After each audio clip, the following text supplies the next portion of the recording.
I grew up to study the brain because I have a brother who has been diagnosed with a brain disorder, schizophrenia. And as a sister, and later as a scientist, I wanted to understand, why is it that I can take my dreams, I can connect them to my reality, and I can make my dreams come true? What is it about my brother's brain and his schizophrenia that he cannot connect his dreams to a common and shared reality, so they instead become delusion? So I dedicated my career to research into the severe mental illnesses, and I moved from my home state of Indiana to Boston, where I was working in the lab of Dr. Francine Bennis in the Harvard Department of Psychiatry. And in the lab, we were asking the question, what are the biological differences between the brains of individuals who would be diagnosed as normal control as compared with the brains of individuals diagnosed with schizophrenia, schizoaffective, or bipolar disorder? So we were essentially mapping the microcircuitry of the brain, which cells are communicating with which cells, with which chemicals, and then in what quantities of those chemicals. So there was a lot of meaning in my life because I was performing this type of research during the day, but then in the evenings and on the weekends I traveled as an advocate for NAMI, the National Alliance on Mental Illness. But on the morning of December 10, 1996, I woke up to discover that I had a brain disorder of my own. A blood vessel exploded in the left half of my brain.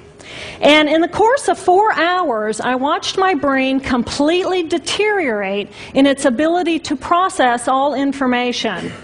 On the morning of the hemorrhage, I could not walk, talk, read, write, or recall any of my life. I essentially became an infant in a woman's body.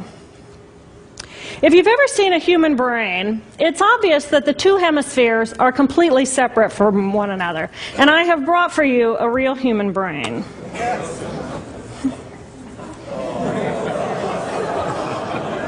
Thank you. So this is a real human brain. This is the front of the brain, the back of the brain with the spinal cord hanging down. And this is how it would be positioned inside of my head. And when you look at the brain, it's obvious that the two cerebral cortices are completely separate from one another.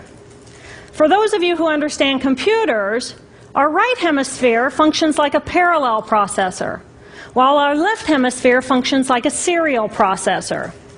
The two hemispheres do communicate with one another through the corpus callosum, which is made up of some 300 million axonal fibers. But other than that, the two hemispheres are completely separate. Because they process information differently, each of our hemispheres think about different things, they care about different things, and dare I say, they have very different personalities. Excuse me. Thank you. It's been a joy. Our right human hemisphere is all about this present moment. It's all about right here, right now. Our right hemisphere, it thinks in pictures, and it learns kinesthetically through the movement of our bodies. Information in the form of energy streams in simultaneously through all of our sensory systems, and then it explodes into this enormous collage of what this present moment looks like, what this present moment smells like and tastes like, what it feels like, and what it sounds like. I am an energy being connected to the energy all around me through the consciousness of my right hemisphere. We are energy beings connected to one another through the consciousness of our right hemispheres as one human family. And right here, right now, we are brothers and sisters on this planet, here to make the world a better place. And in this moment, we are perfect, we are whole, and we are beautiful. My left hemisphere, our left hemisphere, is a very different place. Our left hemisphere thinks linearly and methodically. Our left hemisphere is all about the past, and it's all about the future. Our left hemisphere is designed to take that enormous collage of the present moment and start picking out details, and more details about those details.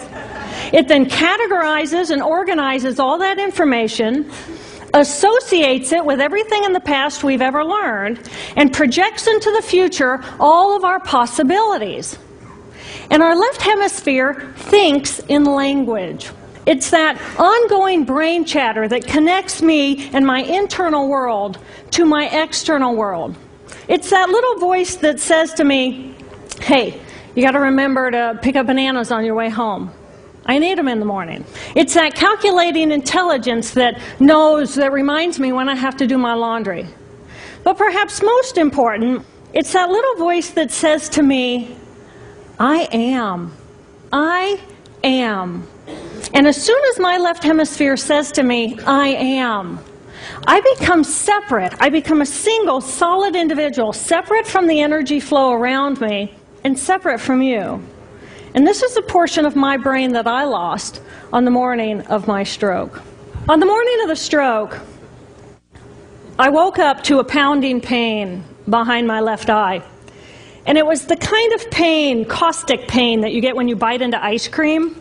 And it just gripped me, and then it released me. And then it just gripped me, and then it released me. And it was very unusual for me to ever experience any kind of pain, so I thought, okay, I'll just start my normal routine. So I got up and I jumped onto my